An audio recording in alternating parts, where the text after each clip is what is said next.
ছোট ভাইজান আইএসএফ জিন্দাবাদ জিন্দাবাদ। ভাঙড়ে আর মাত্র 2-3টা দিন বাকি, অভিষেক বন্দ্যোপাধ্যায় আসবে।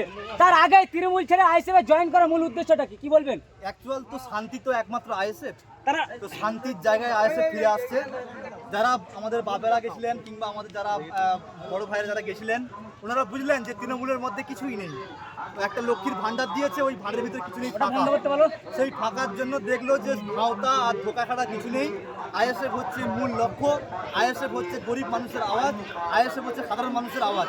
সেই আওয়াজকে সাথ দেওয়ার জন্য এবং দিল্লির পার্লামেন্টে আইএসএফের প্রতিনিধি পাঠানোর জন্য ওনারা সবাই মিলে প্রায় 50 থেকে 100 জন সবাই আজকে ফ্ল্যাগ ধরে শপথ গ্রহণ করলেন এবং এরপর থেকে ওনারা আজীবন পর্যন্ত আইএসএফের ধারক এবং বাহক হিসেবে কাজ করবেন। তারা দাবি করছেন যে অভিষেক বন্দ্যোপাধ্যায় ভাঙড়ে একদিন এসে 3টে লাশ পড়েছে, তাই জন্য ভাঙড়ে অভিষেক বন্দ্যোপাধ্যায় আসার আগেই আমরা দল বদল করলাম বা আইএসএফ আসলাম আমরা বাঁচার জন্য। কি বলবেন? ইনারাই রুখে দাঁড়াবেন এক সময়।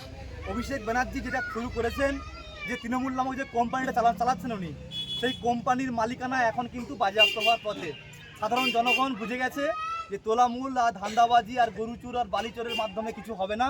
সেই ক্ষেত্রে ন্যায় এবং নিষ্ঠার প্রতীক আমাদের নওশাদ সিদ্দিকী ভাইজানের যে রাস্তা, সেই দেখানো পথেই সবাই আস্তে আস্তে যোগদান করছেন। এবং আমার কাছে খবর আছে অভিষেক ব্যানার্জি আসার আগে আগে প্রায় কিছু না হোক কয়েক হাজার ব্যক্তি একসঙ্গে ফ্ল্যাগ ধরবেন টিএমসি থেকে। এটা কি আইএসএফ এর আগে জিতার আগে কি জয় বলে দাবি করবেন? আইএসএফ জিতছে, এটা নিয়ে কোনো সন্দেহ নেই। যাদবপুর থেকে আইএসএফ দিল্লির পার্লামেন্টে আছে, এটা নিয়েও কোনো সন্দেহ নেই। কিন্তু এবার মার্জিনটা কিন্তু বিপুল আকারে বেড়ে যাচ্ছে। কি বলবেন আপনারই অঞ্চলে আজকে অভিষেক বন্দ্যোপাধ্যায় আসার আগেই সেই আপনারই অঞ্চল আর কি কারিমুল্লার নেতৃত্বে নাকি এই অঞ্চল বারবার খবরের শিরোনামে আছে, সেই অঞ্চলে তৃণমূল ছেড়ে আইএসএফে জয়েন অভিষেক বন্দ্যোপাধ্যায় ভাঙড়ে আসার আগে, কি বলবেন? দেখো, আজ যে আমি কারিমুল তৈরি হয়েছি আমার কোনো কৃতিত্ব নয়। আজ আমার বুথের প্রত্যেকটা নেতা প্রত্যেকটা ভোটার আমার সাথ দেয় বলে আজ আমি কারিমুল তৈরি হয়েছি। আমার বুথের তাদের সততা, তাদের চলার পথ দেখে আমার ভাইয়েরা যারা টিএমসি করতো, বাস্তবে যাদের মধ্যে সামান্য পরিমাণ ইমান এখনও বেঁচে আছে, তারা আজকের আইএসএফের হাত ধরছে। কেন?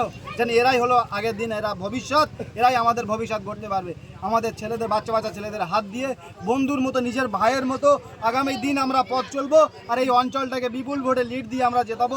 এই অঙ্গীকারবদ্ধ হয়ে আমরা ভাই একে অপরের হাত ধরেছি এবং এই প্রত্যেক বুথ থেকে, এই অঞ্চল থেকে আমরা সব থেকে বেশি ভোটে লিড দেবো আশা করছি।